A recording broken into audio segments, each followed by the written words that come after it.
Hi, boys and girls. Happy Friday. We made it. We made it through our first week of virtual learning. I hope everybody got to finish up already by now, and maybe hopefully you're playing outside and you won't see this till later. I am definitely going outside as soon as I send this to mommy and daddy. So today I just realized I should have been saying the date every day so that we can kind of keep up our calendar, right? And I have to look at what the school day is, and we'll start doing the school day too, okay? So we don't lose track. So today's March 20th, 2020, and I gave some incorrect information yesterday. Yesterday wasn't the first day of spring. It turned spring overnight when it turned midnight. So Mrs. Cullen, my eyes were going a little wonky. So today's the first day of spring. So sorry, made a little mistake there. But okay, so it's Friday, so you know what that means. We do Friday feels in morning meetings. So I want you to give a thought to how you're feeling today. And, maybe you're feeling a couple of different ways today. Maybe you're bored. I know. It kind of stinks when the schoolwork's done. Maybe you're having a hard time finding things to do. So I'm going to keep looking for creative ways to give mommy and daddy ideas of things for you to do, okay? So that's coming. And let me tell you, today I am feeling very relieved. What does that mean? Well, the word relieved means you were feeling a little bit anxious or nervous, and now you feel better. You're relieved. And I was feeling a little anxious and worried about how this week was going to go. But now that I see everybody's logging in and doing their best, and, you get to see me, and we're through it, and it's the weekend, and we have 2 days to kind of rest up and play, I'm feeling really relieved. So that's your word for the day. Okay. So when you are finished watching this video, I want you to think about how you feel. And I want you to ask the people in your family, how are you feeling today? How are you feeling today? And see what they say, just like we do going around. All right. Let's try to get in a chapter or two. We'll see if this isn't super long. I think we had already started about chapter 2, and we were just at the place where we were saying how much the grandparents love Charlie and really look forward to him, and they cherish their time with him. So I want you to remember that grandma and grandpa and the older people in your life really cherish their time with you, and you probably can't be near them right now. So draw them a picture, ask mommy if you can FaceTime. Maybe call them a little bit more often, okay? Because they're missing you. One evening when Charlie went in to see his grandparents, he said to them, "Is it really true that Wonka's chocolate factory is the biggest in the world?" "True?" cried all 4 of them at once. "Of course it's true. Good heavens, didn't you know that? It's about 50 times as bigger as any other." "And is Mr. Willy Wonka really the cleverest chocolate maker in the world?" "My dear boy," said Grandpa Joe, raising himself up a little higher on his pillow, "Mr. Willy Wonka is the most amazing, the most fantastic, the most extraordinary chocolate maker the world has ever seen." "I thought everybody knew that."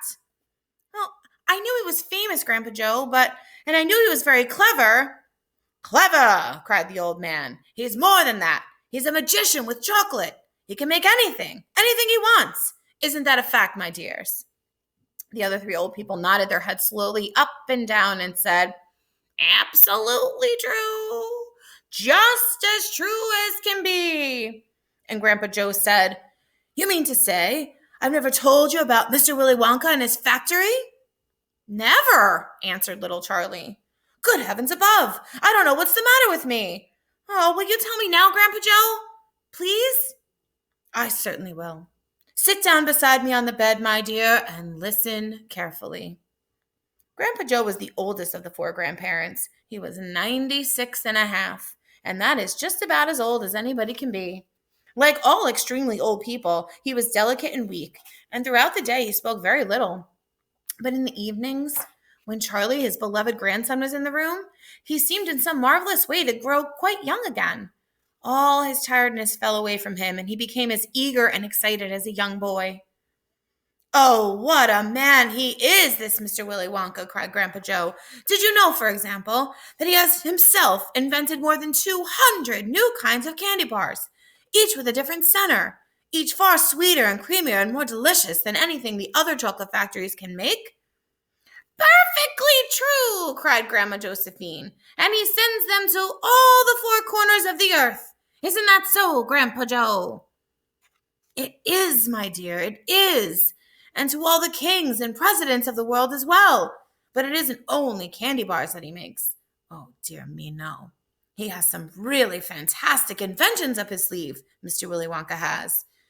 Did you know that he's invented a way of making chocolate ice cream so that it stays cold for hours and hours without being in the icebox?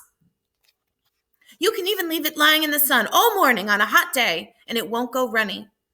"But that's impossible," said little Charlie, staring at his grandfather. "Of course it's impossible," cried Grandpa Joe. "It's completely absurd, but Mr. Willy Wonka has done it." "Quite right," the others agreed, nodding their heads. "Mr. Wonka has done it." And then again, Grandpa Joe went on, speaking very slowly now, so that Charlie wouldn't miss a word. "Mr. Willy Wonka can make marshmallows that taste of violets, and rich caramels that change color every 10 seconds as you suck on them, and little feathery sweets that melt away deliciously the moment you put them between your lips. He can make chewing gum that never loses its taste, and candy balloons that you can blow up to enormous sizes before you pop them with a pin and gobble them up.